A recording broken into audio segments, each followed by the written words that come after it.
meaning not much of a point of suggesting them. AI-generated copyright works, Article 17 DSM directive, those two are obviously quite popular these days. Fair dealing and fair use, copyright and fashion design. Anything other than that's pretty much open for grabs. So just email me if you're not sure whether your first choice would be taken already or not. Just email me another option as well. Also happy to discuss anything after class today.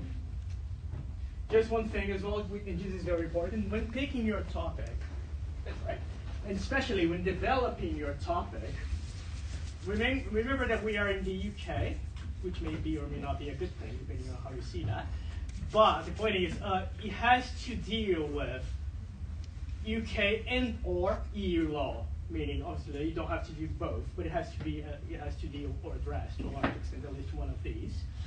Not to say that you cannot really use anything from your home jurisdictions or other jurisdictions. Of course you can, you probably should, but use that as a comparison / contrasting element, meaning I'm comparing German law with the UK approach. What are the lessons that we're taking from each, and so forth. Or Chinese, Korean law, and EU law, and comparing both. That's fine, but it has to, at least to a large extent, it has to address UK law, EU law, or both of them.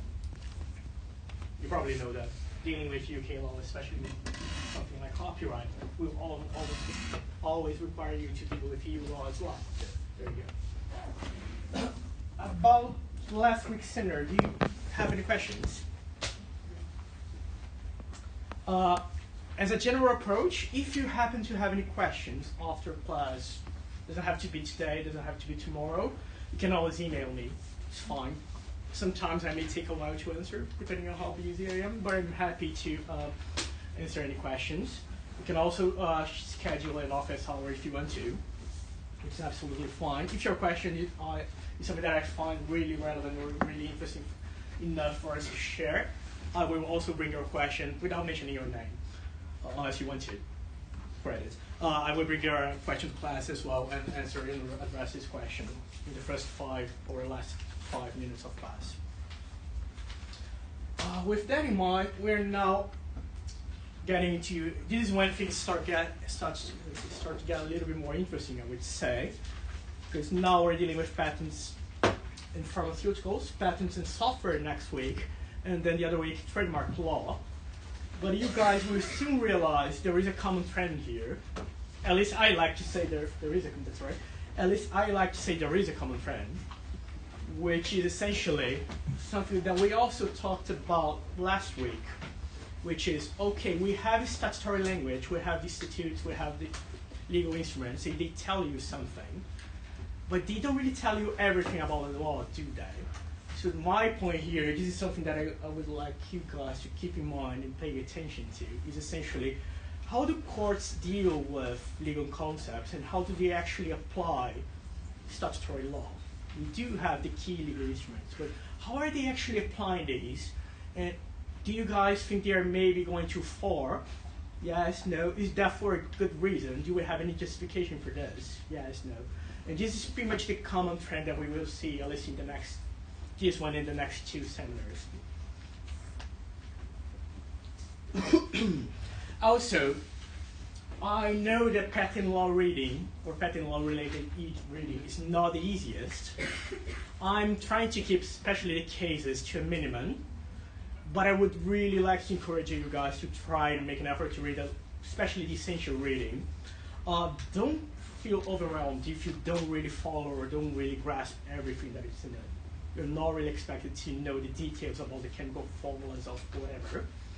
We're looking for something else, but I promise you that it gets a lot easier when you guys arrive here if you have read something before, and especially later when you get to the revision period, when you're going to go through, when you're actually going to have more time to go through the judgments again, it gets a lot easier if you have read them before.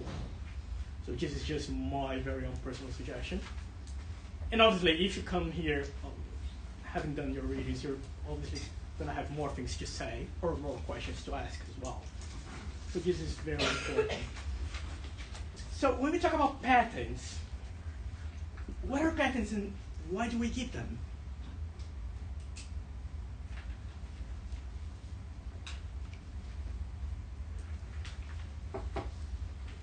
Yes?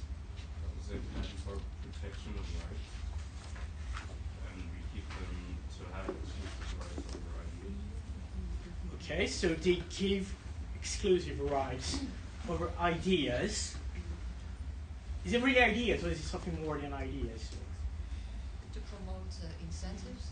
To promote incentives. Good, so this is just justification that we have one of them for patents. So, something useful for all things IP, my suggestion is also, as well, is that keep in mind the justification theories for IP, at least the main ones. So why do we give IP rights? And many different ones.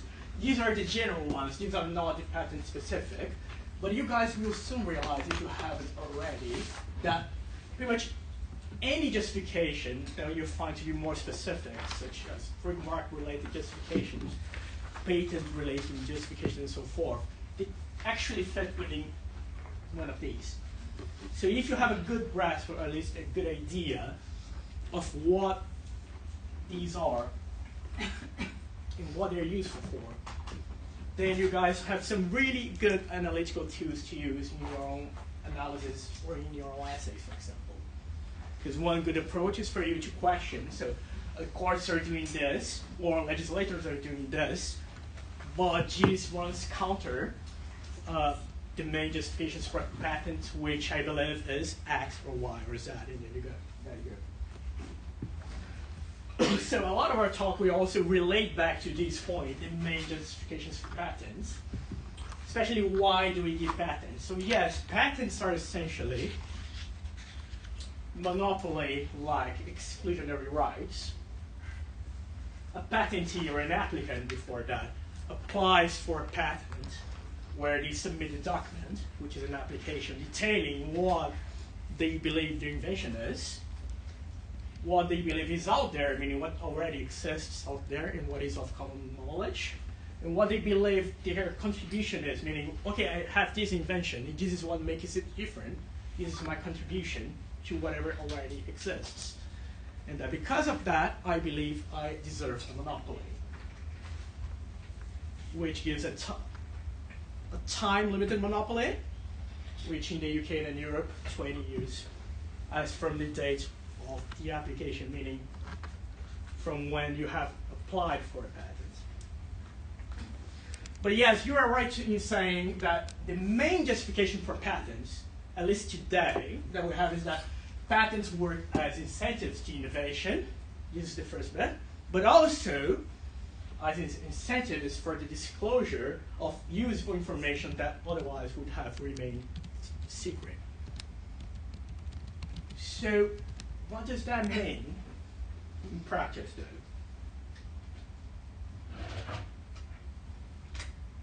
How does one keep something secret? Do you guys have any example of something which is secret and we don't have knowledge of? In the business context, obviously. Back there, first you and then you. Actually, so as well, I really don't like the idea of not knowing the name of my students, at least those who participate. So if you could just also say your name first. Ronnie. Yeah. And the recipe, thank you, of Coca-Cola. Perfect, yes, very good. There is this surrounding myth, not sure whether it's true or not, that the formula of Coca-Cola is a trade secret. Yes, you? Celine. Celine? I wanted to say the recipe of KFC. Fair enough, the recipe of KFC. So recipes. Well, no, recipe are not, I'm sorry, I didn't. Yeah, go. They're not patented, they're trade secrets, like you said, so. They're not patented exactly, depending on which kind of recipe we're talking about, right? Because if it is a manufacturing process which leads to a product, that product being chicken, which in a way is cheaper to make chicken or to fry chicken, you use less oil, that actually may be a patent. But the Coca-Cola one? Yep. For it to be a patent, probably already expired like a million years ago. That's the question that I'm saving for the next 10 minutes, but yes, very good point, and I will go back to that. So there may be a question about to what extent can Coca-Cola apply for a patent tomorrow, even if it's formally still a secret. And we will get there because this is actually a question that I'm asking you. Just very quickly, I don't intend to go in much detail through every single slide. These have been on Moodle since Sunday night, and this is my idea. I'm going to be posting them hopefully at the weekend. So if you check on Monday morning, it's probably already going to be there. If I take longer for any reason, then I'm going to tell you guys that when it's all available. But you can expect it to be on Monday morning already, Sunday night probably. So the point is just a brief overview of what we have as European patent law and UK patent law. Who of you are taking IP on the market as well? Good, so more than half of class. Just so you know, we will actually go into these in more detail next semester when we are doing IP on the market, because you have a few patent centers, so this is going to be more doctrinal and more in-depth than this here. This is just so you guys are aware of how it works. Key instruments that we need to keep in mind: UK Patents Act, that is the main statutory one, and the European Patent Convention, also very important.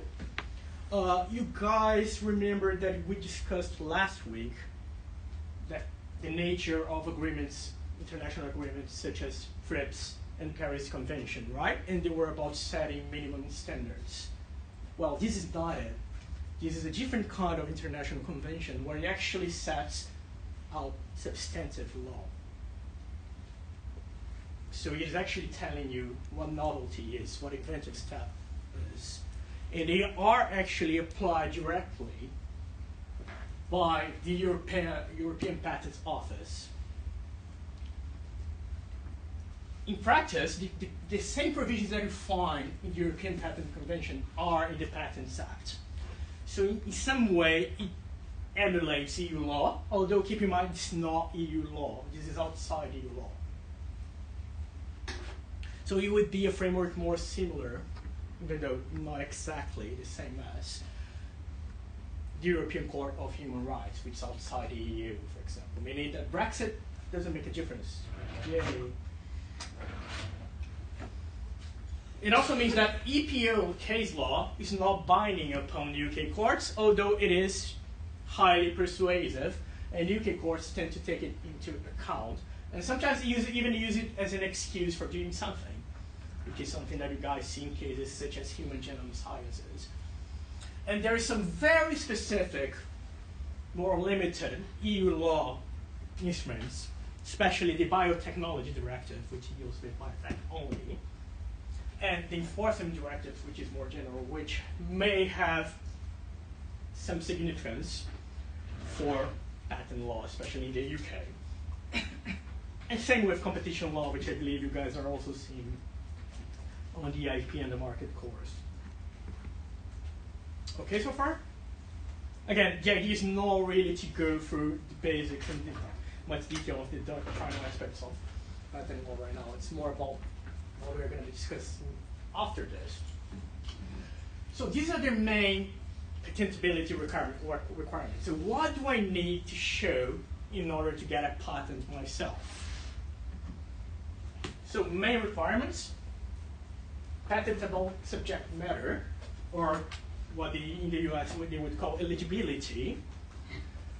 This is going to be the core of our discussion next week when we talk about software, because the main discussion when it comes to software these days relates to whether it is patentable as an invention or not, and to what extent. Novelty, which is what we are going to be discussing in detail today. Inventive step, which some of you guys will see on the IP and the market course next term, and industrial applicability or industrial application, same thing, which we also will see if we have enough time by the end of this seminar. In addition to that, there is also another one, which is more of a secondary requirement, which has become even more important these days, which is called sufficiency or support to the claims. And we will also see this one in more detail on the IP and the market course. So today, I would like to focus mostly on novelty and industrial applicability. And remember that these are cumulative requirements, which means you need to actually meet all of them in order to get a patent. If you fail just one, no matter which one, that patent may either be refused if it is still being examined by the office, or invalidated if it was granted by a given office. It is being reviewed by either by the same office or by a court. Right? So, going back to what I mentioned before at the beginning of class, this is pretty much setting the overall theme of today, which is this statement that we have from a case that you guys have on the further reading, which is very telling in some ways, and a very common law-like statement to the extent that, okay, we do have statutory law, meaning all the rights derive from an act, which in the UK is the UK Patents Act, but also the European Patent Convention, to which the UK is a contracting state. And we do have a body of case law being developed around it, meaning we're adding content when we're trying to make things a little bit more clear. And his point here, or Walker's point, is essentially that, but there are limits, we shouldn't be go farther than statutory law would tell us, or would allow us to go. And my question for you guys, and so for you guys to keep in mind, is that so? And is that really what happens in practice? And you guys will hopefully agree or disagree with me today as we go through some of these discussions. So novelty. The key statutory provision that we have is this one, UK Patents Act, Section 2. You have the equivalent provision in the European Patent Convention. An invention shall be taken to be new if it does not form part of the state of the art. And then it defines, the state of the art shall be taken to comprise all matter which has at any time before the priority date of that invention been made available to the public by yada, yada, yada, yada, different means. So why do you guys think we have this requirement?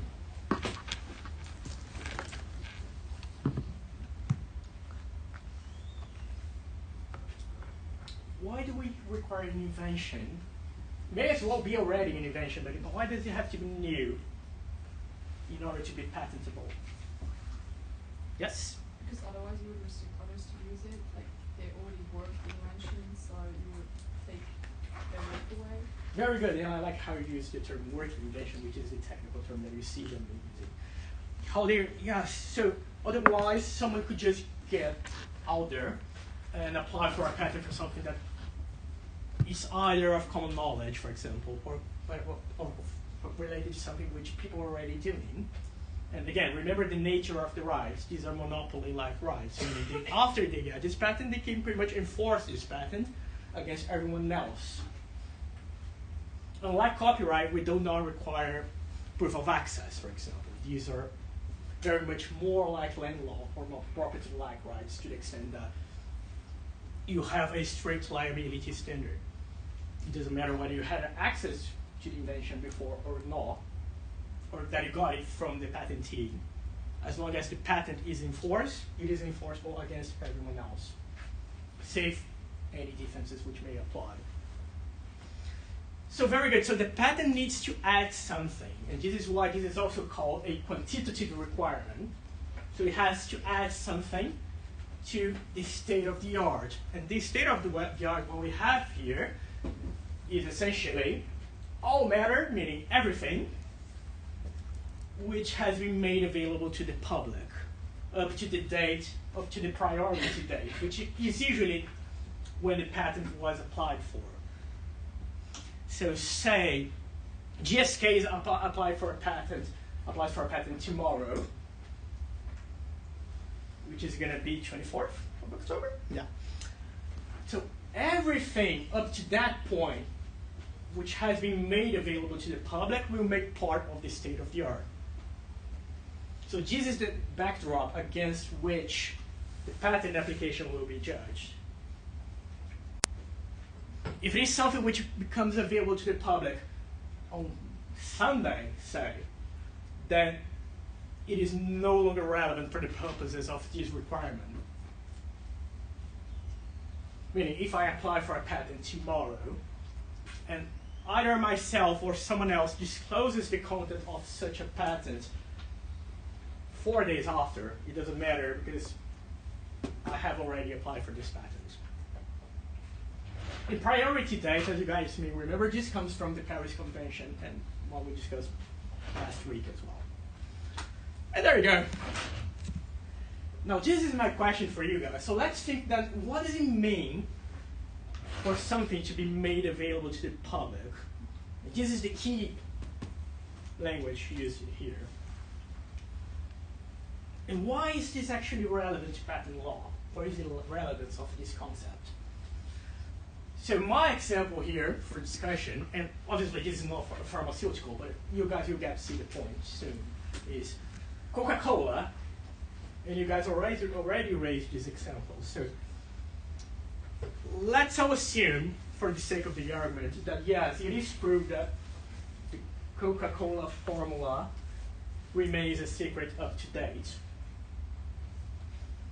So based on what you're seeing and based on the cases that you guys have hopefully read, could Coca-Cola tomorrow go either to the UK IPO or to the European Patent Office and apply for a patent disclosing the chemical formula? Yeah. Who said yes? Me. Name again? Here. Sorry. Think. Yeah. Yeah. So why do you think so?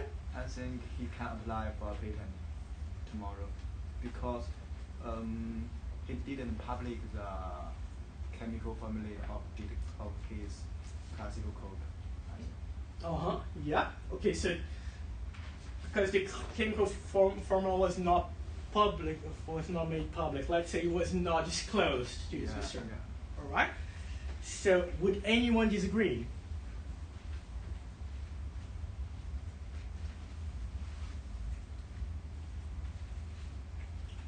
There? Yeah. Maybe you could think just because something is not disclosed doesn't mean it's state of the art. Very good. So disclosure may not be the only consideration, let's put it this way, right? So let me ask you guys then a following question here. Does it matter that Coca-Cola has been sold for the past, I don't know, century? Maybe. Hmm? Maybe. Maybe. I like the maybe answer. And why is that? It's not a novelty anymore. It's not a novelty anymore. The product Not itself, innovation, yes. The product itself is definitely not new. First you and then you behind. Sorry, Mr. Frank. And say your names, then I can actually start trying to. You want in front of you first? Yeah, you. Jeremy, maybe somebody who has like expertise in whatever chemicals can like see what the formula is or test it out. Oh, very good. So reverse engineering. So if someone can reverse engineer the product to arrive at a formula, that's good. That could be one thing. Yes, very good. Behind you. I think the company of the group isn't going to. Sorry. I think the company of Coca-Cola isn't going to apply the patent. Is patent law only can give him a temporary protection. They need long time to protect this one. It's not because the receipt of the Coca-Cola has no novelty. It's because they want to multiply it. Oh yeah, sure, of course. And you're very much right in saying why Coca-Cola hasn't applied and probably never will apply for a patent, which is a different consideration, in which relates to the justification and the reasons why they haven't. But my question was actually a different one. My question was that assuming that they do apply tomorrow, that's hypothetical, whether they could get a patent or not, potentially. And very interesting things that you guys have all said. Essentially, well, it depends. You're not wrong in saying that, actually, because it really depends. And it may be really counterintuitive as well, because one would think, well, the product has been around for a century, so surely that's not new. But very good points that you all have made. One, disclosure, and what is being disclosed and what is being claimed. So these are the key questions here. So one thing is the product, another thing is the invention, and what is being claimed as being the invention. So we have the product, the soft drink that we all know, and some of us maybe love. But then we have the chemical formula, which is what enables not only Coca-Cola, but would potentially enable others to manufacture the same product, to arrive at the product. So the chemical formula here is the key consideration. Then we ask ourselves, has it been made available to the public? And you guys are already thinking about the right question here. Which leads us to the other very good point that Jeremy, I think, made, which is the extent to which we can actually reverse engineer that. Because it is one consideration to think in terms of disclosure. So say Coca-Cola publishes in some way, or even posts online today, the chemical formula.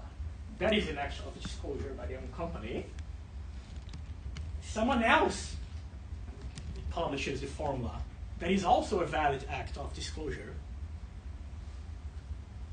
But the other one, and this is the tricky bit, say a chemist gets Coca-Cola, gets a sample, and then starts to analyze it, and finally arrive at a formula. So to what extent does that also breach novelty? Maybe that's also the reason why Coca-Cola won't disclose its formula. Mm-hmm. Why is that? Why the reason? Why Coca-Cola won't public the formula of Coca-Cola? Oh yeah, but as far as that's a good point, because it may not be new because someone has already reverse engineered that. And that is a fair point, but what I can tell you guys is that apparently that is not the case, because reverse engineering chemical formula is actually quite difficult, and it's less than obvious.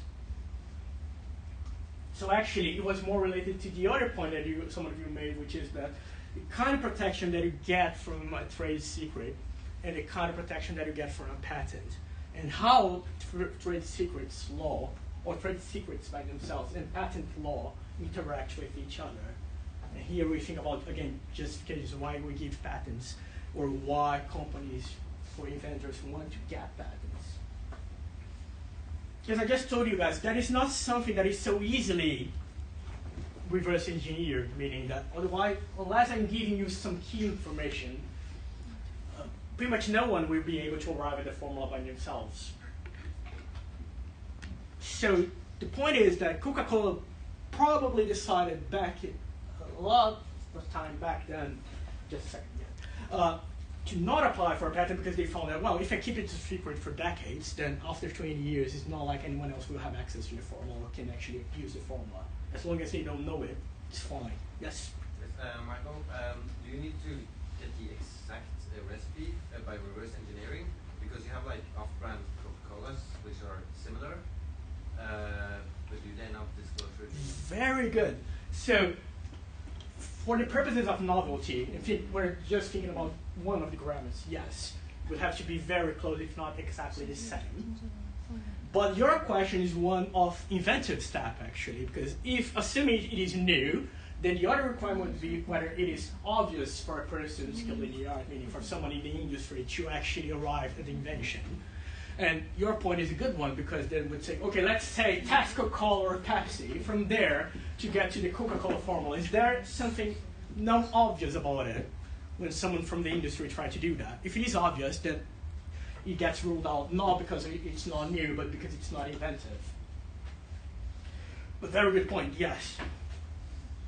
So the answer is essentially, Coca-Cola could theoretically apply tomorrow for a patent, and that invention would be new, the chemical formula, that is, because it has not, as far as we can tell, or as far as we are assuming today, it has not been made available to the public.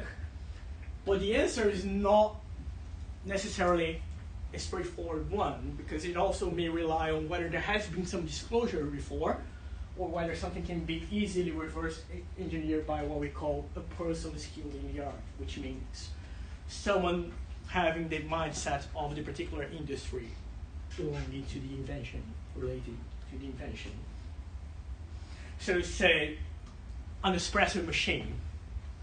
Do you guys think it's the same when we talk about the Coca-Cola formula and an espresso machine? What makes them different? from this perspective. If Nespresso hadn't applied for a patent before start selling its product, would that product still be new under patent law? And why is that? Yes, Jeremy? I would say no, because people can make espresso machines like easily, and maybe it's like a coincidence that somebody made this espresso machine. Yeah, and that's a real case from the UK, where essentially the point taken was, well, someone can actually disassemble the machine and see how it works. So even if you haven't published a how-to guide, or you haven't taught someone like how to make an espresso machine work, someone by just having access to the product and disassembling it, meaning a person with the mindset of the industry, your notion of this person's career, would already find out how it works. So this is one of the reasons why we give patents, isn't it? So we give patents not to any kind of invention, but something which adds to human knowledge, something which is actually useful. So think of it, you can think of it as a bit of a contract. So in exchange for the monopoly rights that I'm getting, I'm giving you information that's going to teach you and everyone else after those 20 years to work the invention, to perform the invention, or to manufacture something, or to do something specific, which is non-obvious and which is new. Which leads us to one very interesting case, that one being Merrill Dow. And this is one of the most relevant cases that we have in the UK related to the law of novelty. So would any of you like to have a try at telling us what this case was about? So what happened here?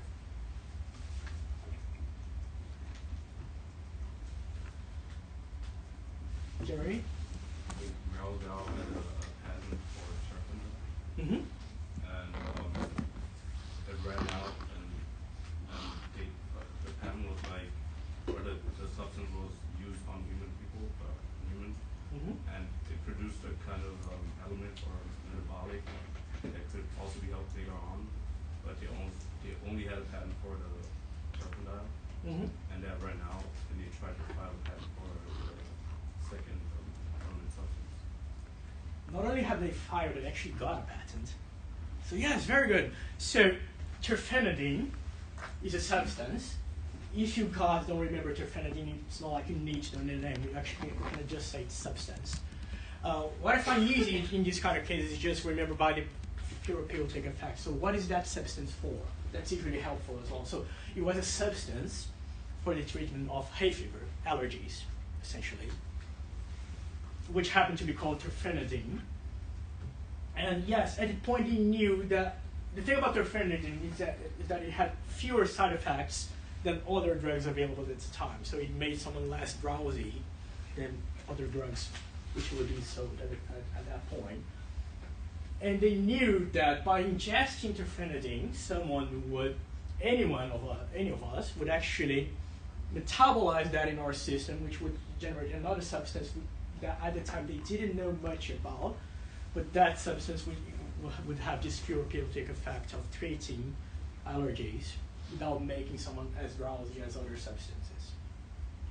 So this is patent 1, right? And fair enough, they got this patent for terfenadine. So 20 years of exclusive use in this particular substance, right? We talked about this briefly last week. So what happens after those 20 years? Or what we would like to happen after these 20 years, usually?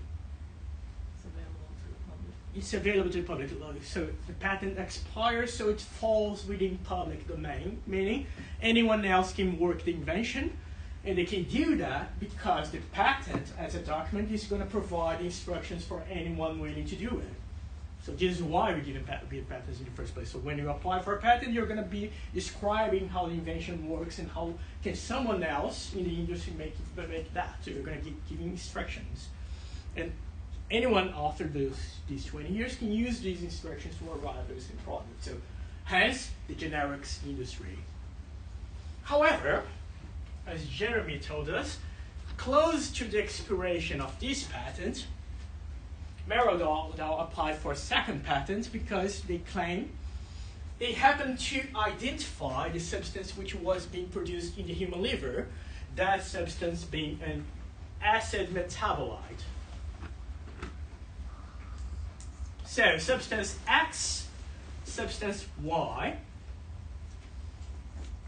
and then they claimed they applied for a second patent,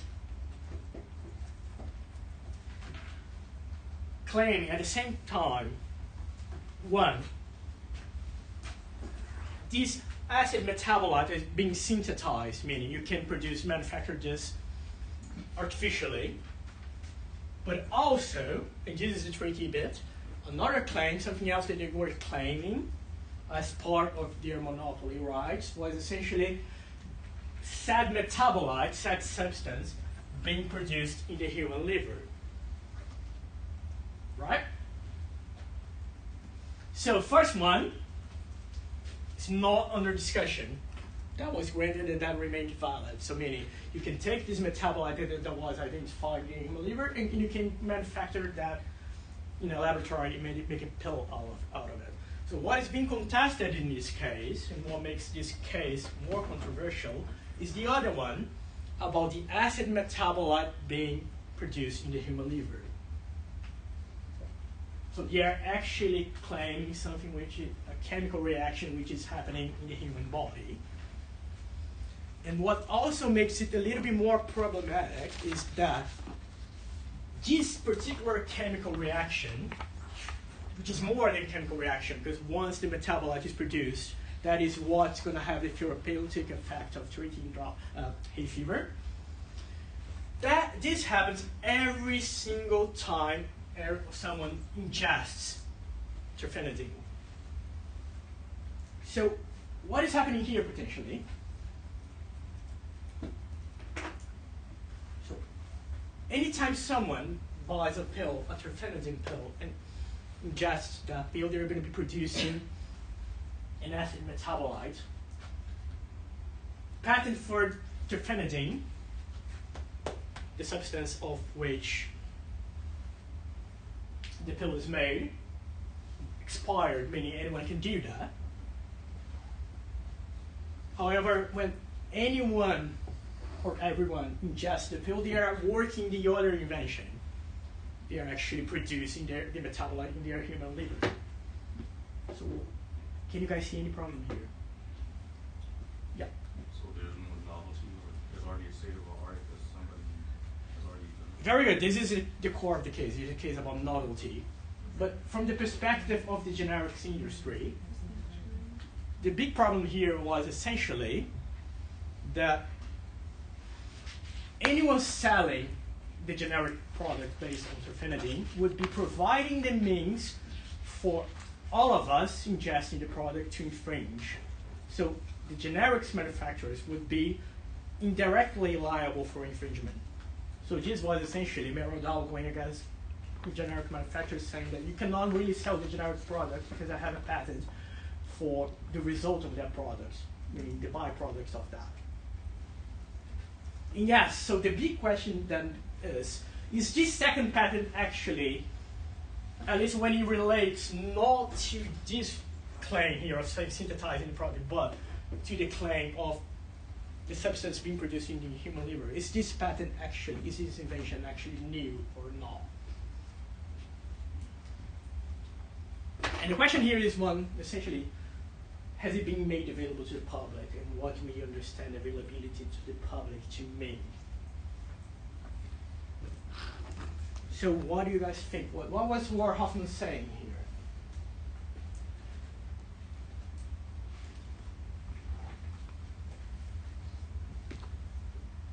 Yes? I think in the case they said that the Ciip was already part of the state of art, even if they didn't know it.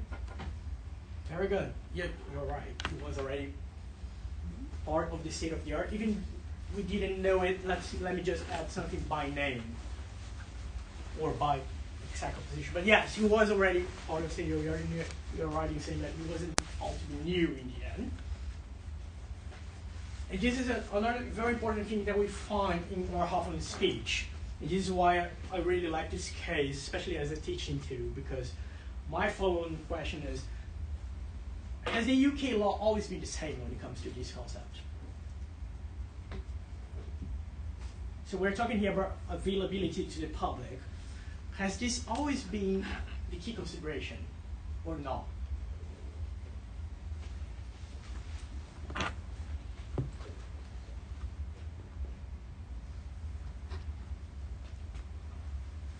So something when you guys read the judgment later or reread them, just pay attention to the part of Lord Hoffman's speech when he's talking about the old English law and the new law following the European Patent Convention. Because there is a shift here, and this is a very important shift which relates to what we have been discussing so far, from a right to work rationale to a availability to the public rationale. So all we have discussed here is pretty much right about Coca-Cola, for example, still being new, just by being kept secret. But it has not always been like this. Before the European Patent Convention, the rationale was a different one. So by by just selling the product, you would already anticipate, you would already disclose the invention. So before the 1977 Act, Coca-Cola couldn't apply for a patent because by just selling the product, by just putting Coca-Cola on the market, they would already be anticipating the invention, even if people didn't know how to make the invention. So it's a different rationale, and this is what makes anticipation or disclosure was inherent in use, by just using the product. And there is a reason for that. So this is also the key consideration for you guys to keep in mind when reading this judgment. This difference between informative and secret/uninformative use. And this is something what commentators have referred to as being a shift from the notion as patents as products to patents as communication of information, because it's more about the information that you're communicating and whether people already know how to make it than people being allowed to make it. Because back in the day, as a counterfactual, yes, Coca-Cola couldn't apply for a patent, but it's not like, as a matter of fact, someone else could produce Coca-Cola because they didn't have access to the formula, they wouldn't know how to make it. So this shift in the law is in some ways justified to the extent that it gives incentives for someone to disclose something secret to provide this information in exchange of this 20-year monopoly. It may not have happened to Coca-Cola, but it may happen to many other particular companies or inventors who may not want to take the chance, or who may even not be able to, such as Nespresso, protect their own invention as a trade secret.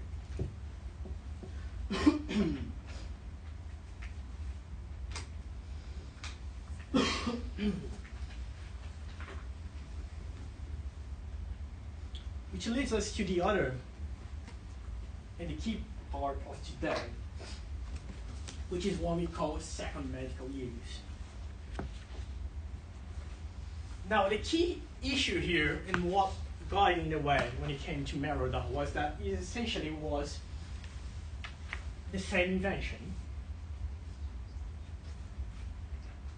Because by ingesting terfenadine, the human liver, we would already be producing the acid metabolite. So the instructions in the first patent, meaning on how to make terfenadine, would already teach someone how to produce the acid metabolite, because this acid metabolite would be produced every time someone ingested the product, the substance. That's why the patent was validated, because it was anticipated by disclosure, that disclosure being the first patent. Not by use, because even though people were already ingesting, they didn't know just by the act of ingestion or by using the product, they couldn't know what was happening here, whereas the instructions of the patent would tell them.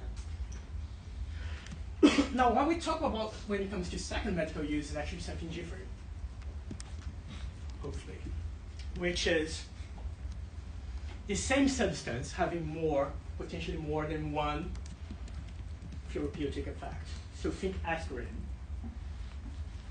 Aspirin, well known for treating something like headaches and as a painkiller, a mild painkiller in general. But after years, it was also discovered that the same substance, aspirin, would also thin someone's blood, and that would be good for treating blood clots, hence reducing the risk of heart attacks or blood clot related seizures. So my question is, taking here now the example of aspirin, could Bayer apply for a second patent?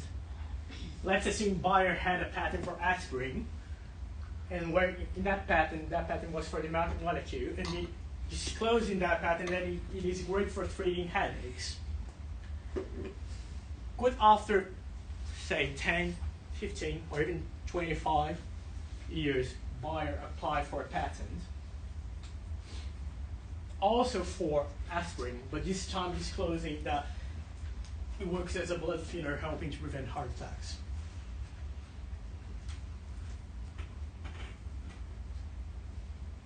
So yes, no. Are they adding anything new to it? That is the key question, isn't it? So is it new?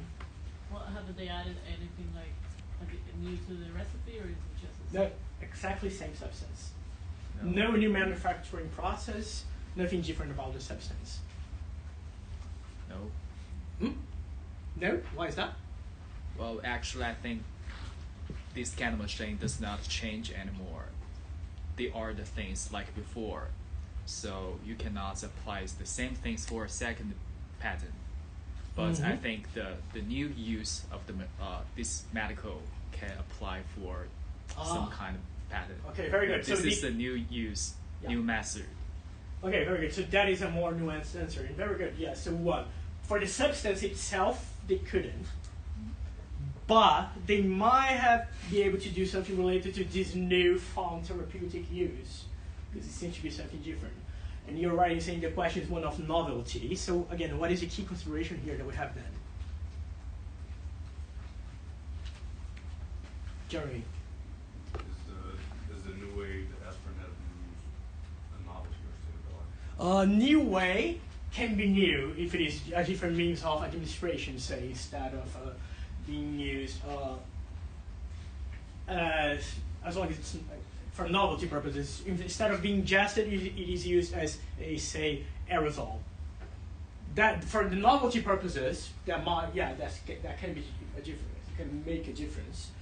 But here, in our example, it's still being a pill, and it's still the same pill. So the key consideration here is the one that we have been talking about, essentially. Has the second invention been made available to the public? Yeah. Yes? Yes. Yes. And why is that? I don't think so. Nobody knows that. How can it have been published? I don't think. Very good. So if no one knows about this therapeutic effect, how can it have been made available to the public? And you're right to say no, it hasn't been. And again, this is when it gets tricky, and this is the difficulty, because we need to separate the invention and what is being claimed from the product. Again, think about Coca-Cola going back. It's one thing about the soft drink being offered and being sold. It's another thing about the formula, which has not been made available to the public. Here, same principle. Yes, the pill has always been around for quite a long time, but no one actually knew before that it could also be used for treating preventing heart attacks and blood clot related seizures, strokes. Yes. That's actually makes sense. I don't know if you know the Louboutin shoe. Mhm. Like it's this brand. So actually there are shoes, we know that there are shoes obviously, but he patented he made a patent on the red sole. Oh, but that wasn't a patent, that was a trademark. It was a trademark, okay. Very different discussion. There is, the trademark discussion is a relevant one, and Louboutin is one of the main cases. It's actually one of acquired distinctiveness, whether consumers became used to the color by just seeing it and began to associate this color with Louboutin. But this is a very different thing, no patents involved. Yes? Could you say that maybe the aspirin used before the second patent had already prevented strokes and... Ah, very good. So you're thinking, and so you're thinking in terms of Merodol. So people using ingesting aspirin were already preventing, to some extent, heart disease because it is the same substance having more than one therapeutic effect. But my following question would be, would doctors be prescribing aspirin for preventing heart attacks then? No, because they didn't know. So this is when the justifications for patents come into play. So this is something why this kind of psychomedical use came to be accepted on the premise that, well, if it's something that we don't know about, it is something which is useful, such as for treating a different disease, and if you're disclosing this information after carrying out research, because this is not something that someone discovers casually, it's actually pharmaceutical research and development, then you might as well get a patent for it. What's the difference between this case and the other one? In Merodol. Yeah. Some would say none. And this is the point that Christopher Floyd, that you guys find on the further reading list, makes. It's pretty much the same thing. But I would say, and this is my personal reading, that, well, it is the same therapeutic effect in Merodol, isn't it? They're both treating hay fever. It's a very different creature. We're not talking about a new therapeutic effect which was discovered or was being disclosed. They were both used for treating allergies. And one would be always produced or would always result from the other. So it's a different thing from just learning something new that can actually be using for a very different purpose. So it's more of a shift to the purpose than actually the ontological question of what is that substance, or what that substance does, even though we're not fully aware of it. I think we can take a 5 to 10 minute break before we move on. We're still going to be talking about psychomedical use. Sorry, but can it be patented? Like the figuring the other... Oh yeah, the answer yes. My break was just like some suspense to make some suspense. But yes, we're going to get to these more. Okay, but just I think it's best we take a break before we get into these more. So two approaches. One, which is still relevant and still producing its effect, is the approach under the 1973 version of the European Patent Convention. And the other one is after the reviewed version of the convention, which is the 2000 version. But let's focus on this one because there is a very interesting case that I want to talk about, which is from last year, even though based on these final patent. So Swiss form claim is what we call them, which is just a very specific way of someone claiming this psychomedical use as being an invention. You don't really need to know this in detail, or you need to know how it is phrased, but more like know that it exists and why it does exist and how it works relating to the statutory provision itself. So the way that applicants would claim this as being the invention is that they would write something like use of substance X, say use of aspirin, in the manufacture of a drug for the treatment of Y. So in the manufacture of a drug for the treatment of, for the prevention of, say, heart diseases. So it is a gloss, it is a legal fiction. I mean, you're essentially drafting your patent application in a different way to distinguish it from the substance which is already known, making it more specific, making it more purpose limited. As such, it is not something that at the time was pretty much grounded in the statutory language of the European Patent Convention, or even of the 1949 UK Patents Act, which was enforced at the time. This was actually created, it was a legal fiction, it was a drafting technique created by courts and the European Patent Office. So going back to the point, are we only interpreting statutory provisions, or are we maybe doing something more here? And is that for a reason? So key cases here, just so you guys know. ASI from the European Patent Office. This is only further reading. In John Wyeth's application, no need to actually read this. It's just so you know. And here, one other example. This is the key one.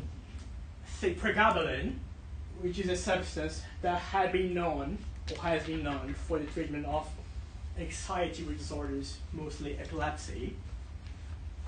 Later, it was found that it also had a therapeutic effect for treating neuropathic pain. And then we have from the same company 2 patents.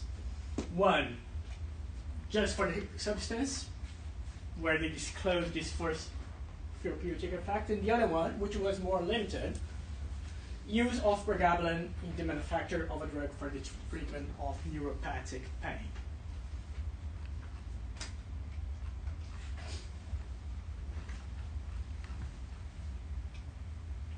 So just some extracts from the cases that you see.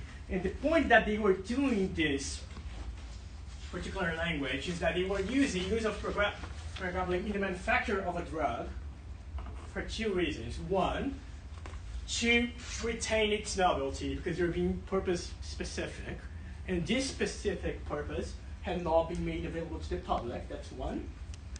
And the other one, which was a key consideration at the time as well, which is related to another requirement for a patent, which is the one of patentable subject matter, which is manufacture of a drug, because otherwise it would be seen as a method of treatment.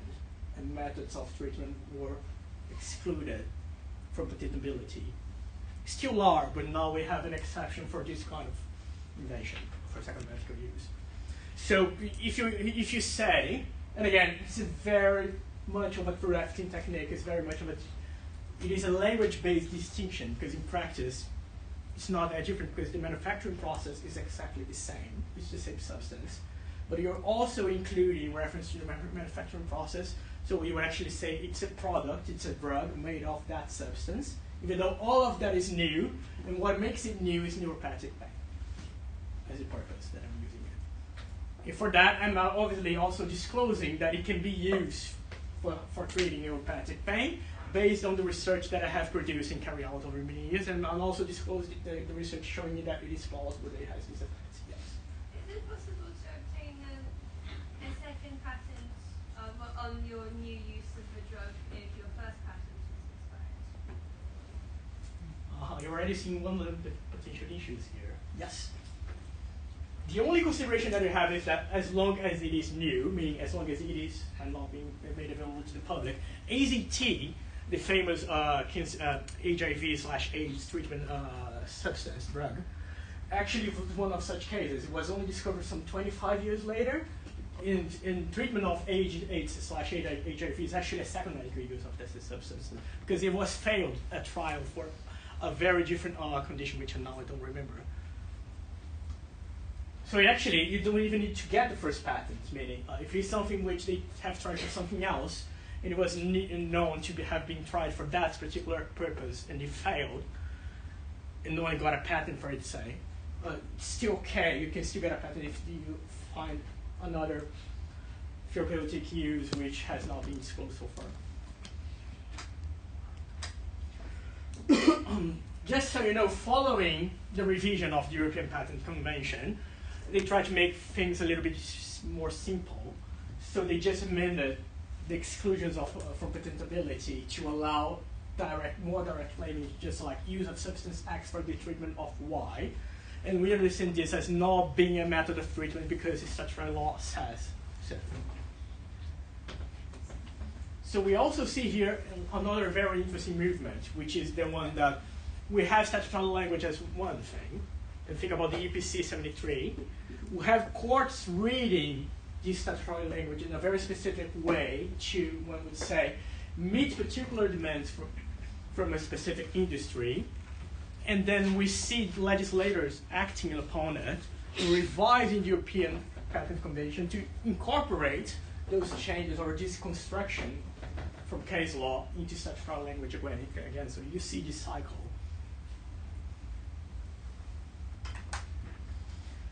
However, because since this is relatively new, many of those patents granted under Swiss form claims are still valid. Which brings us to the problems that arise from this. Is one of you has already spotted this. So if I have two overlapping patents, or even if I have one patent which has expired, and then a second patent for second medical use, and if it is the same substance manufactured in the same way, how do I deal with infringement? So what is the problem here, essentially? Jeremy? Is it direct or indirect? Yeah, those are both valid considerations, but thinking more broadly, think about how the industry operates and what the implications of this, which we're kind of claiming. And again, think about Merodal, similar kind of situation, because you may have a company getting the second patent for second medical use, but if it is the same substance, can't doctors prescribe the generic version, which is cheaper in ways for the treatment of the second condition? Given that it is the same thing. They can. So how can we actually reconcile this? So thinking again, pregabalin, right? Actually, pictures. This was an actual case. So pregabalin, Pfizer had the first patent. They have both patents. But the first one for the treatment of epilepsy, they were selling this product under the brand Lyrica. And then they got the second patent for the treatment of neuropathic pain. So it's too small here, but they are selling Lyrica, and you see on the packaging that they refer to both therapeutic indications. So Lyrica, which happens to be pregabalin for the treatment of anxiety disorders and neuropathic pain. However, the first patent expired, so what we expect from that is that other companies may be or should be allowed to step in and sell the generic version of the product. So by using the instructions from the first patent, they would know what the substance is, they would know how to manufacture the substance, and they are, one would hope, entitled to do it. So, hence, Lycaant, which also happens to be pregabalin. All right? Yeah. However, if you are a doctor, Which one you should choose? and you know that it is exactly the same substance, one is the generic version of the other, there's absolutely no difference, can't you just prescribe to your patients and say, here is your prescription, pregabalin, and give it to him? And then can the patient just say, well, can I have Lycaant, which is a tenth of the price because it's a generic product? Jeremy? I would say no, because the doctor would have to know the use of the substance, because it's already. Oh, but they do after the patent is published and it's common knowledge, and after Pfizer is selling the same products for the two indications, it becomes pretty much common knowledge. Because the patent actually, it is published, even before it's granted, and once it's published, it becomes all pretty much common knowledge, yeah. I think that they're not allowed to sell it to you if the prescription says the branded product. One of the texts said it's only allowed if they put the generic version on it, so more like the substance itself. Oh yeah, Then you can choose whether to go for a branded product or just like a generic version. you're right, this is very much jurisdiction dependent, and depends on which kind of jurisdiction, because it also relates to regulations and how medical doctors are allowed or not allowed to prescribe. But there is a preference for prescriptions to be made by the substance name, because when there is a generic version available, then you can get to a pharmacy or a chemist and get the generic, or the chemist will actually suggest you. And what they were trying to do, one of the things that the Pfizer was trying to get in court is actually one injunction requiring the NHS to instruct all doctors to instead of prescribing by the substance, to prescribe by brand. So NHS would issue instructions or guidelines to all doctors to, instead of prescribing by substance, instead of prescribing pregabalin, they should instead prescribe Lyrica when they were making doing prescriptions for the treatment of neuropathic pain, because that was the still patented use at the time. But the other pill, it can still be on It's the same pill, yeah. in the stores, and that's like, what's the purpose of the second patent if it's not gonna monopolize the? Oh yeah, but that is the big discussion in this case, isn't it?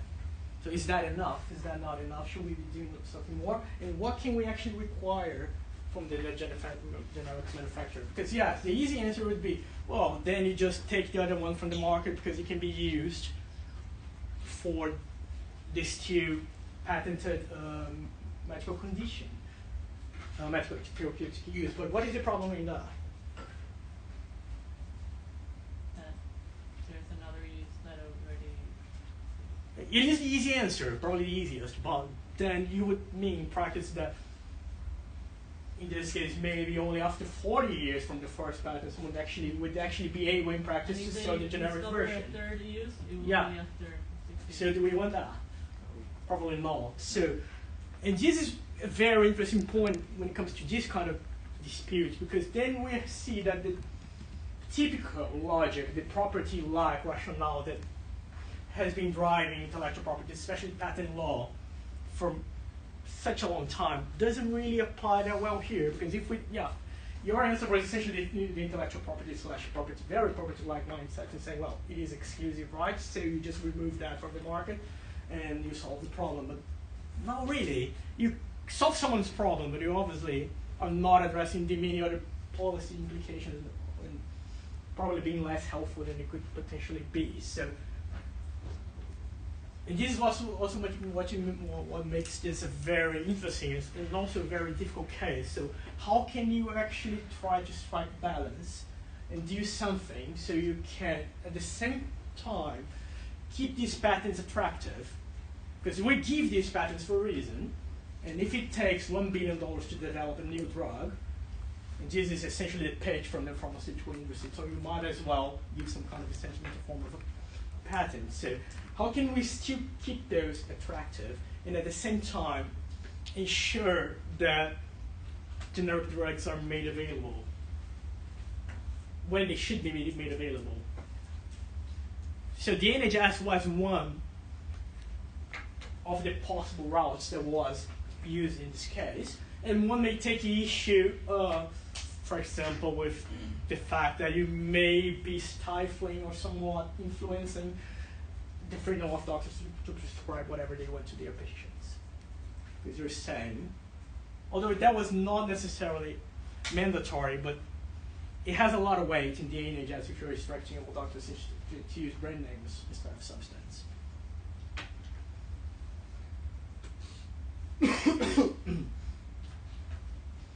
And the interesting thing is that this is not limited to the UK, because you see the same kind of disputes recently arising in Germany mostly, which seems to be the jurisdiction which has dealt the most with this kind of disputes, but also in the Netherlands, in France, in Spain. So it's all around.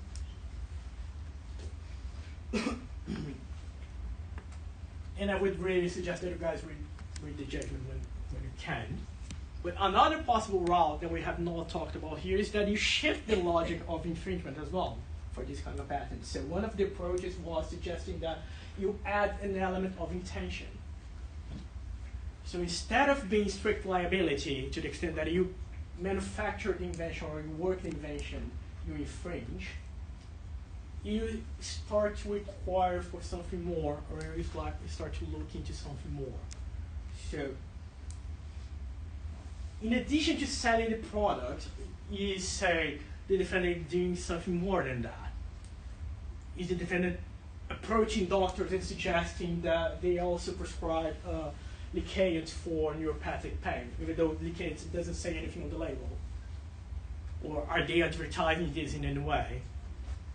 So it becomes this kind of additional consideration, which again moves us away a little bit from the property mindset of intellectual property, especially patent rights. So the case went to the UK Supreme Court. And I haven't included the case on the reading list because it's 92 pages long. If you like the topic, or if you want to do something more about it, maybe write a dissertation on it, that's a very good reading. But here is the summary, the gist of it. The patent in the end was actually invalidated for different reasons. It wasn't sufficient. So everything that they are considering under infringement is just non-binding, but still they could not agree on a single way to approach the problem. So the UK Supreme Court, 5 judges sitting, they went 3 different ways. So this is how controversial and how difficult this question is.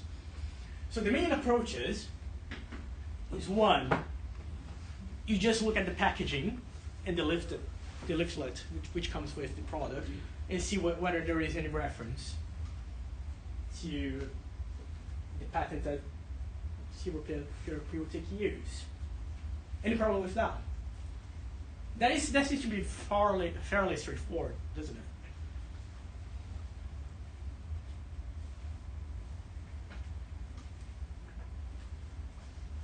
So what could be potentially an issue here, if anything?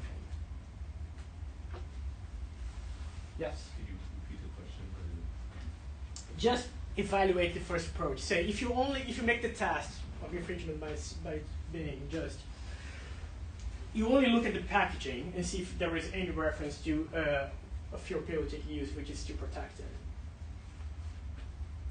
That is fairly straightforward. So you just look. Only the packaging will do. What is the problem there, potentially?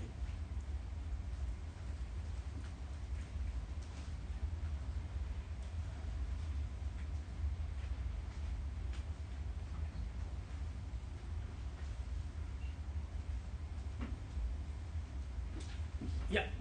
I think in most cases, if it's not just a product, let's say in the supermarket or very openly in the pharmacy, the people who are buying it, they're not making a decision based on the label or the leaflet, they're basing it on the information about the actual contents, which aren't being provided necessarily directly by the manufacturer. Very good. So say there are ways to get around this. So the way that these products are bought is different from Coke. It's not like we go to Tesco and we just grab something from the shelf.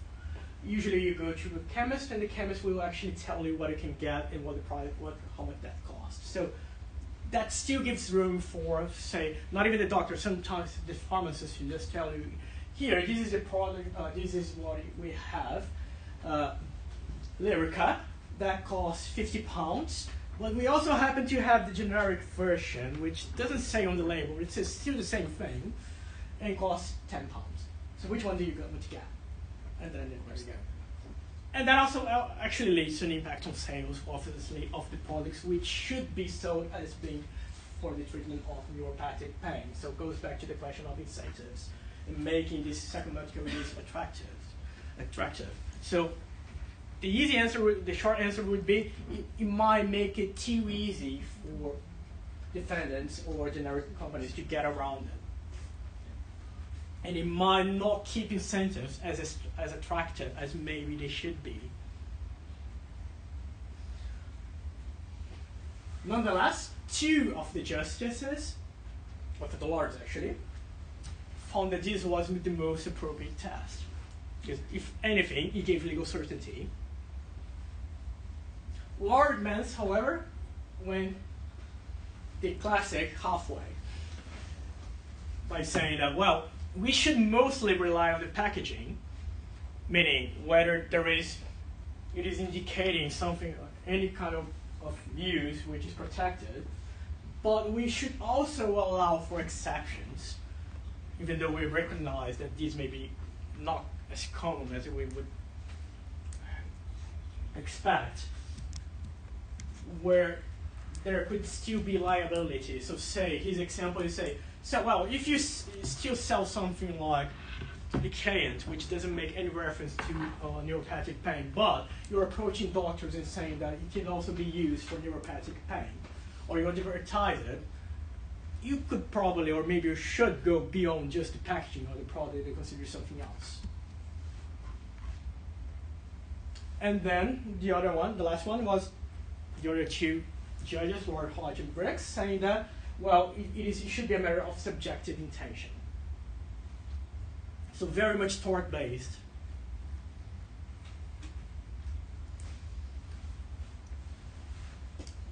Court of Appeal, on the other hand, suggested something even more different from everything that the Supreme Court was considering. Essentially, objectively inferred intention. So you should look into the steps and that the generics company had taken to avoid any kind of use of the generic drug for the protected indication.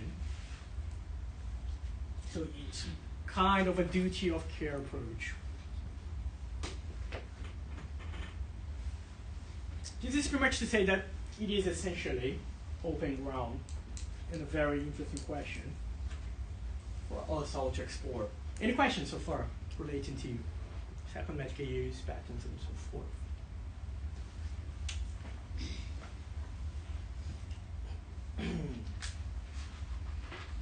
Now, for the last bit,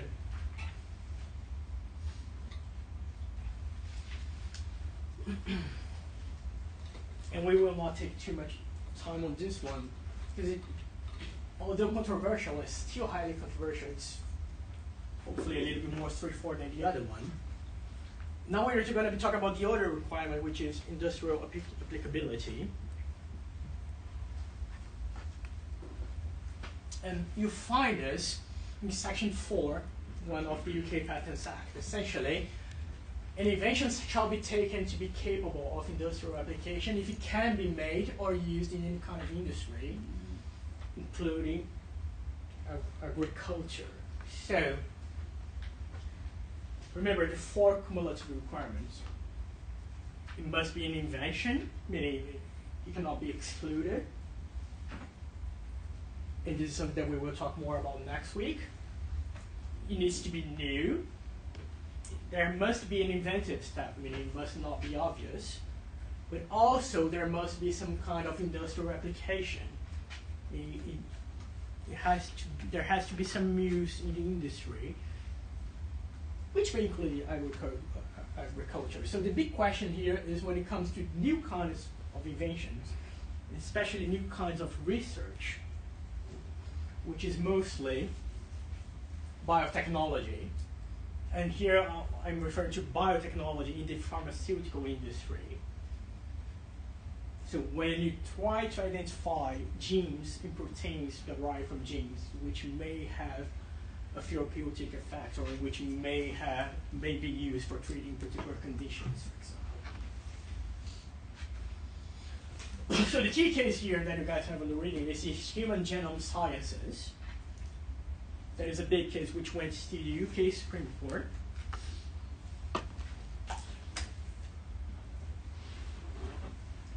And according to Lord Neuberger himself, the issue arises in the context of a fast-developing field. And this is already setting the backdrop to the judgment itself, which is we have something like biotechnology, which is a fast-developing field. And decisions that we make here will have an impact. And again, going back to the justifications, why we hope to give patents and why we hope to protect something as being an invention, and the effects of that. I'm giving something, but I'm also taking something away at the same time. And here we're talking about scientific research, biotech industry, and mostly human health. So the questions here, and the relevant questions are, how soon should someone be allowed to apply for a patent? Because this kind of research can take 10 years, if not more. And the way that the field has developed, it has developed in such a way that we now have artificial intelligence, and we now have tools that we didn't have before. And these tools actually allow us, to some extent, to predict properties of particular substances. So you can have predictions by running software, which is going to tell us that protein X may or may not have therapeutic effects A, B, C, Z, D, E, E, F, G, and there you go. So is this enough? If you have, and this is a whole field of actually called bioinformatics. So is it enough that we have data, it's still data, generated by software and computers being run by AI, mostly giving us predictions as to how a substance might or might not work, or what it may or may not be used for? Or should we require something more than that, something like lab testing to tell us, well, this actually may work or may not work? Because then again, R&D takes 10 years. And this is just but the first step in the whole process. And what are the implications of us allowing these kind of patents to be granted early? I've put here, if you guys have an interest in this particular topic, I have put a few videos which will give you an overview. Nothing legal here really, it's actually more biotech, quite interesting. Telling you a little bit more about the Human Genome Project, what the Human Genome is, how we came to complete the Human Genome Project 10 years before it was expected, and the use of bioinformatics in drug discovery. What I will tell you for the purposes of this particular judgment is essentially the backdrop, which is the Human Genome Project. You probably all heard of it, where we were successful in mapping human DNA. So we found what the human DNA, which genes were actually in the human DNA. But that was just the first step, as many would say, because we still don't know what most of those genes are actually used for, or the properties of which they may lead to. So we may know many genes now, if not all of them, probably all of them, that compose our DNA, but we still don't know what it can be used for. So this is when further research is being carried out and conducted to find out whether particular genes or proteins derived from genes can have a therapeutic effect, for example. Can we actually produce more drugs, different drugs, or even better drugs based on that, based on the knowledge that we have of the human genome? And this is why some would argue there is still a need for patents to be given in relation to this follow-on research. So human genome in itself is more ontological. It is just telling what it is. It doesn't tell you much about what it can be used for or how useful it actually is, as far as the pharmaceutical industry is concerned. So this leads us to the problem that we face, or to the question that we face in this particular case, where the company, Human Genome Sciences, essentially applied and obtained a patent which was supported only by bioinformatics data. So they ran this software and they found that this particular submolecule called neutrokin alpha, you don't really need to know that, it was part of a superfamily of other molecules, and based on that they could predict some of the functions that this particular molecule could have or could not have, and that was the problem. It was, at least to the High Court and to the Court of Appeal before it arrived at the Supreme Court, it was highly speculative. So they came up with a list of several possible uses of the molecule. Could be used for treating autoimmune disease, could be also used for treating cancer, can also be used. It was essentially a shopping list based on this data that was generated. There was no kind of lab testing. There was no in vitro, no in vivo testing, meaning they didn't do any lab experience to find out whether some use actually could lead into something, or they actually, whether these predictions were entirely or to some extent true. It's only data. So the question here in this judgment is just a big question. Should we give a patent for this? And this is the question that now I'm going to throw to you.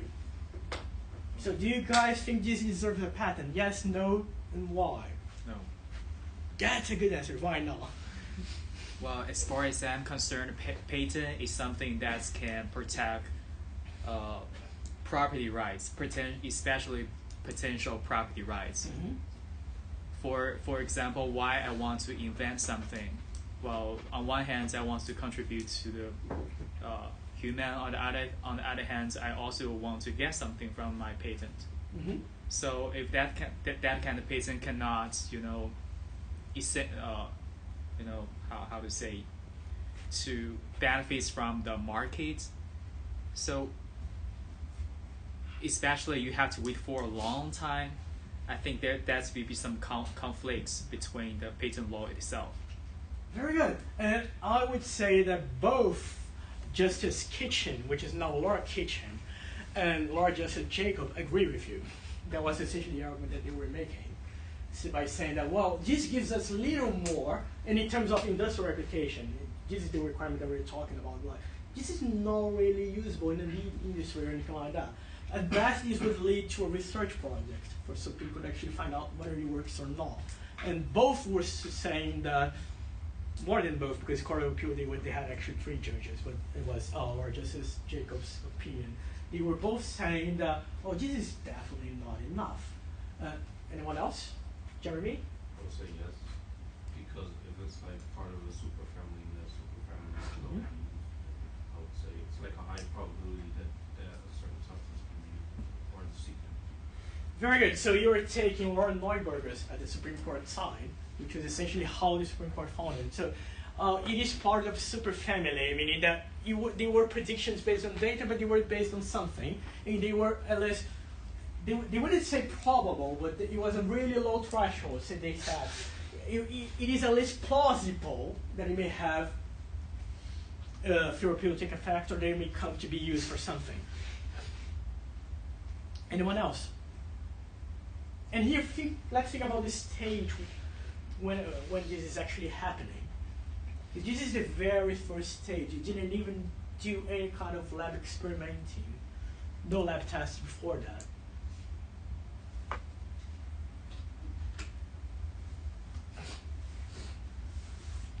So, one of the problems is essentially you're giving monopoly rights, right? So you're pretty much blocking the field of research because it can only lead to research. And all of them acknowledge this. The only way you can actually explore this invention is by doing further research to see whether it actually leads somewhere or not. So you're actually blocking the entire field of research by granting a patent which it doesn't immediately, or even in this horizon grants,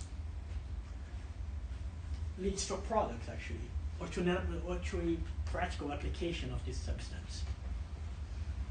So why would you do that? I mean, Lord Justice Jacob and Justice Kitchen think that you shouldn't do that. I myself think you shouldn't do that. But why Lord Neuberger seems to be so convinced that this should be the way to go?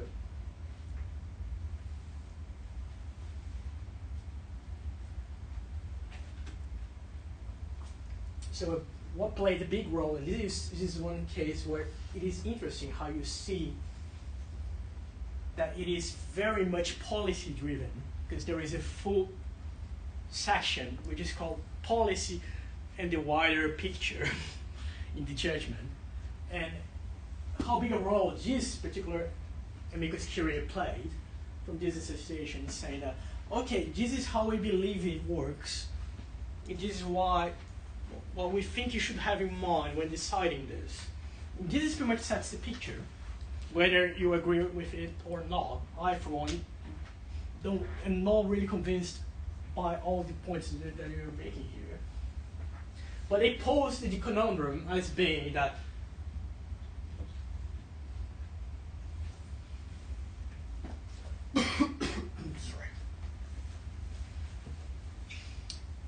looking into the two scenarios, whether you file that too early or whether you file that too late. Too early, obviously, you're blocking others. Too late, others may have arrived to the same invention. And they seem to say that the latter one is a bad thing.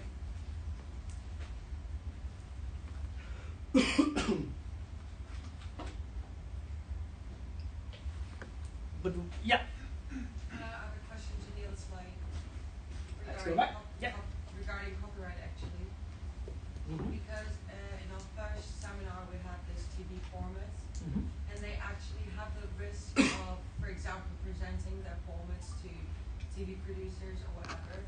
So if they take the risk, why wouldn't patentees take the risk as well?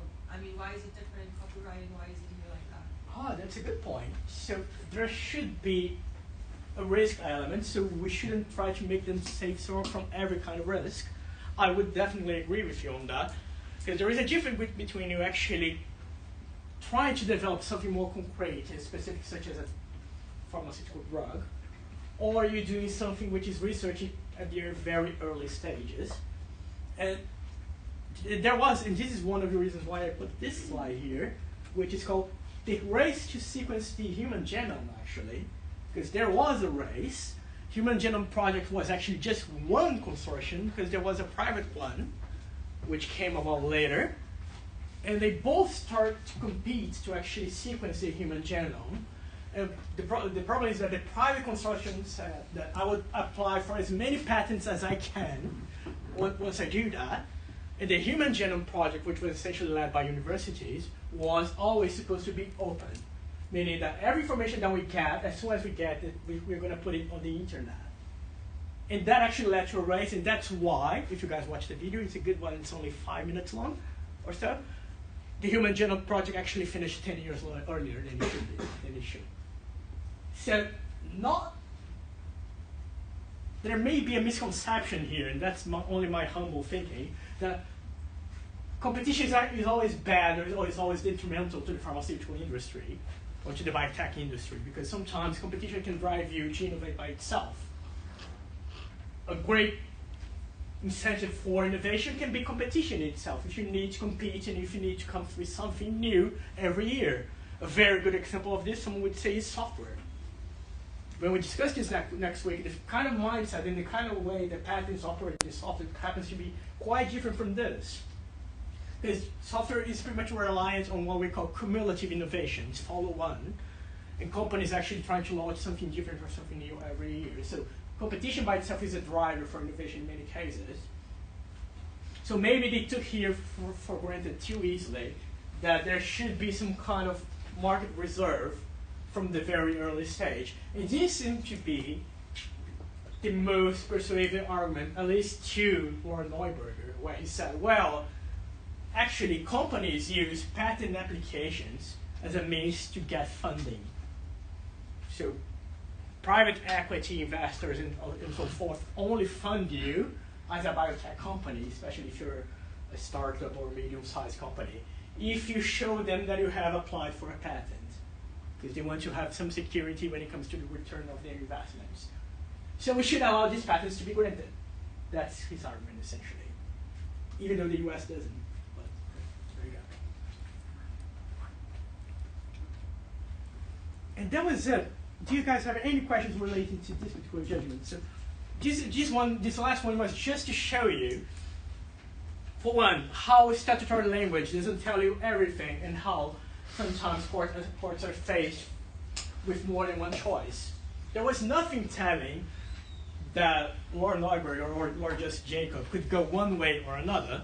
It is pretty much open ground, and pretty much any of these interpretations is actually one would say, acceptable from a purely legal standpoint.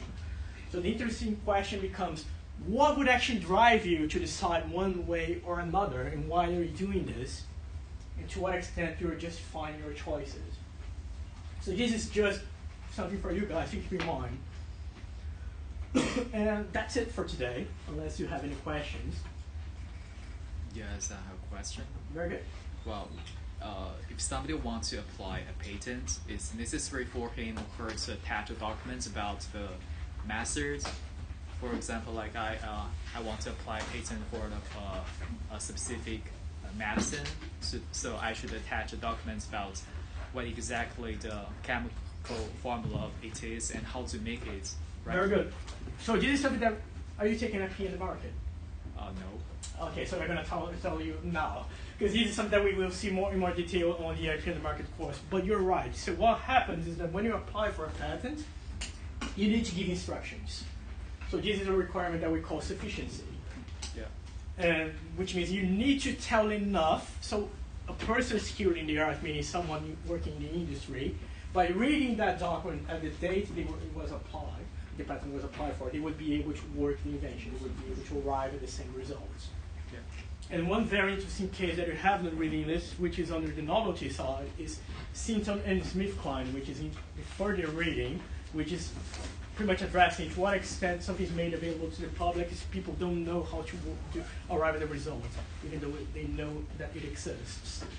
Which is a question of enablement. You need to enable someone to actually do it. So in case of pharmaceuticals, what we ask is that, and this is actually addressing the same UK Supreme Court judgment, this is why the patent was invalidated. Because when it comes to second medical use, you need to produce and provide enough data which is going to tell, which needs to tell that this particular second medical use is plausible. You don't need to prove it by going through all the stages of clinical trials, because then it's going to be too late. But you need to have some evidence that's going to be supporting your claim until we say it. So whatever you're claiming as being your monopoly, so you're designing your monopoly as being this, whatever you're claiming here, it has to be at least plausible, supported by documents and materials that you instruct your or you refer to in your patent application. Otherwise, it's not going to be valid. So in the case of pregabalin, it was invalidated because they had enough to say that it would be plausible that it would have a therapeutic effect in relation to some kind of neuropathic pain, but not all of them. So it was enough to support peripheral neuropathic pain, which is on the sides of the brain, something very specific. But they were claiming all kinds of neuropathic pain. There was no evidence to support central neuropathic pain. So that's why the patent was invalidated. So there is this other side, but you need not worry about that here, at least in this course, because this is far too specific. Just so you know, yeah, you're right in saying only speculation, even though this case might tell you otherwise. Human judgment science is pretty much an outlier, but one would say that only speculation would not be enough for someone to get a patent. Although I would say that the patent in human judgment science is wildly speculative.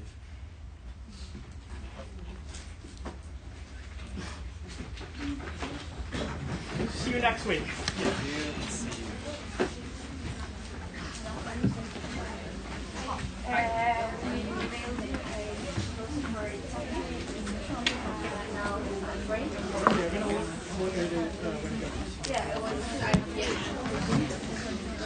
Anything more specific?